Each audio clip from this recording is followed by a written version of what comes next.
अहिले म तपाईँको सेकुवा पसलमा छु। यहाँ मान्छेले यहाँ सेकुवा कसरी बन्छ त्यहाँ म विशेष रूपमा म देखाइरहेको छु। भाइ यो के गरिरहेको छ तिमी? सेकुवा बनाइरहेको छ। ए कस्तो यसको प्रक्रिया के छ त? यसको प्रक्रिया खसीको हो हैन। यसलाई हामी पहिला काट्छौँ अनि यसलाई मसलामा मोल्छौँ। ठीक छ। यसलाई मेन्टल हुन 2 घण्टा जति दिन्छौँ अनि त्यसपछि एकछिनपछि यसलाई सेक्छौँ हैन।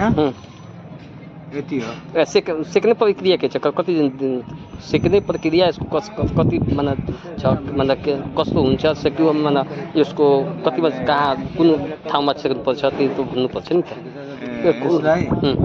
यसलाई आगोमा सेक्नुपर्छ अनि त्यसपछि बिस्तारी धेरै ताउमा बनायो भने जर्छ यो। बिस्तारी मिठो ताउमा चाहिन्छ। कति डिग्री टेम्परेचरमा सेक्नुपर्छ यसको? अब टेम्परेचर त भन्न सकिँदैन सर। यस्तै मिलाएर बुझ्नु न अलिक कमै हुन्छ। त्यही हो। ल Sequoia party with friends.